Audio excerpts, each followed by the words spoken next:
Hi, I'm Dan, and if you're new to homebrewing, so am I. Welcome to my adventures in homebrewing. Hey everybody, it's Dan. It's that time once more to go around the world one more time and have a beer or two along the way. Thanks a lot for coming out and joining me. It's been a while since I've been on the old podcast here. I guess we need to do a little bit of catching up, but before we do that, let's get a word in from Escarpment Laboratories. So, hi, hey, it's Dan here one more time, and I'm happy to say that we are now, or should I say, my podcast is now sponsored by Escarpment Laboratories. Yeast production for the fermentation of the exceptional craft beer. Whether your kit is on the stovetop or in a commercial brewhouse, wholesale yeast and quality control for the profitable pro brewer. Community engagement and education for the discerning home brewery.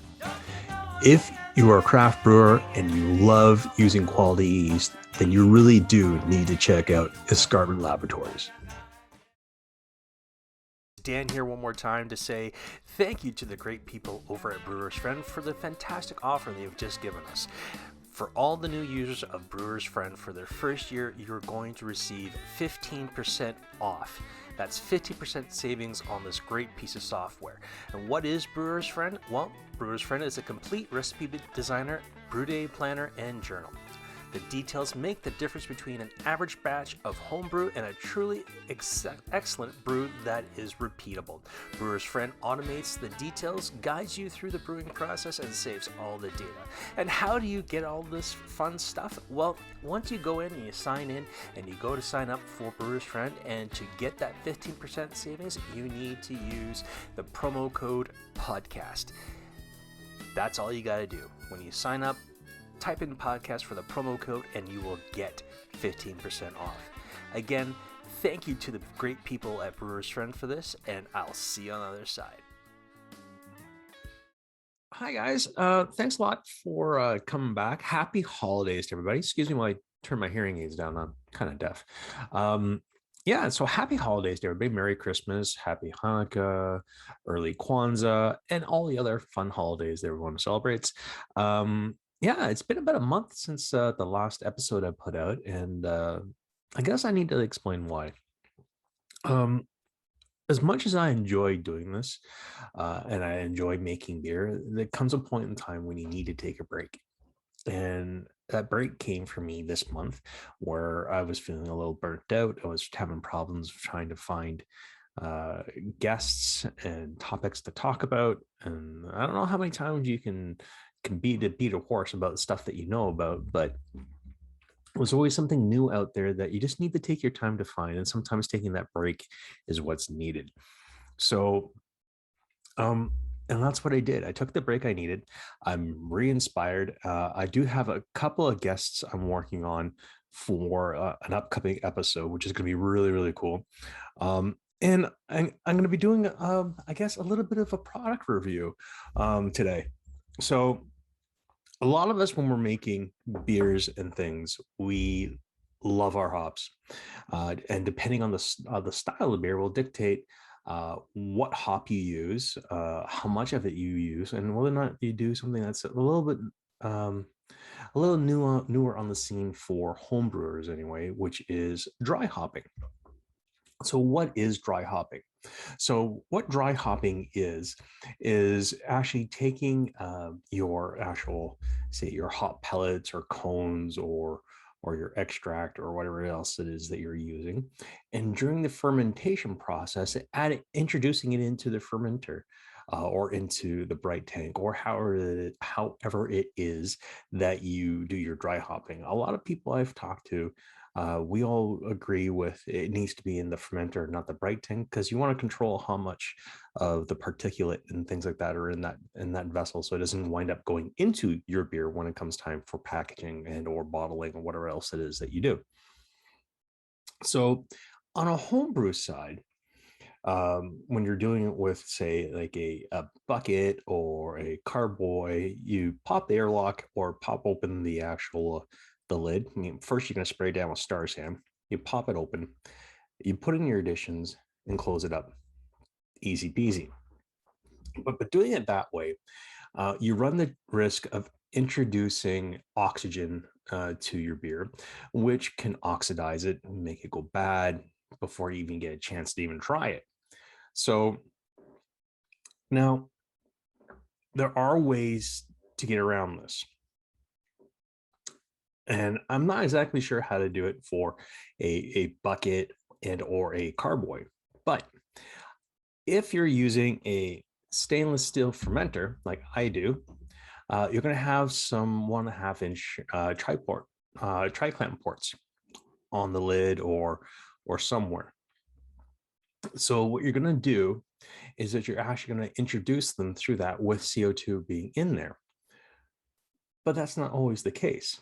Sometimes you just don't want to run the risk of having that chance of oxygen getting in there. So that's when this really cool device comes in handy. So I went looking for this piece of kit for a while. I saw it through Short Circuit Brewers, my buddy Brian, and this looks like a really cool piece of kit. So forgive me, it's a little heavy. Oh. So here we go. So this is my dry hopper. Let's move my camera like that. There. So this is my dry hopper. So the way it works is this will sit on the lid, this manifold here, which turns, okay, like that. And as you can see there, it's got a good size opening on it. Open, close, same way. So that will sit on the actual fermenter with a tri-clamp. Now, you're asking, well, what is all this other stuff? So what all this other stuff is, you have your sight glass or your container where you're actually going to put your hops.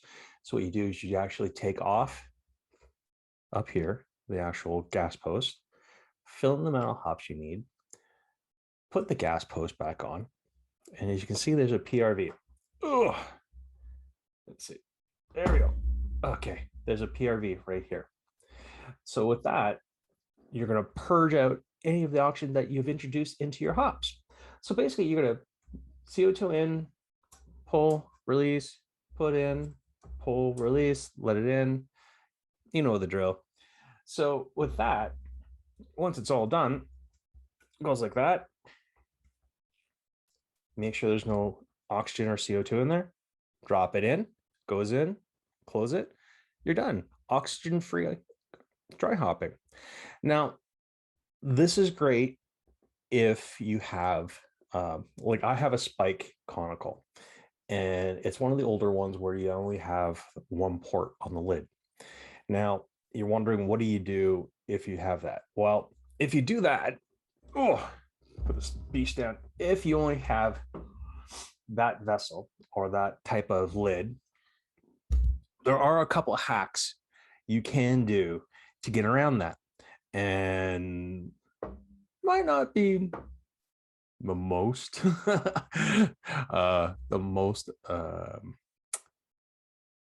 acceptable by the manufacturers, but this is a way to get around it. So I use my Spike Flex Plus to pressure ferment with, and I just tried it. It works great, but I needed to get a spunding valve for it, and I'll talk about that spunding valve another time.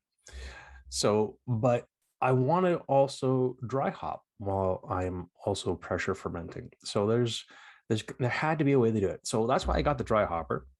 And now the way to get around that is by using this. So what this is just a stainless steel tee. Oh, there we go. Stainless steel tee with a 90-degree elbow. So why the elbow? Well, you need to have something for the spunding valve. So the spunding valve will go here, dry hopper will go here.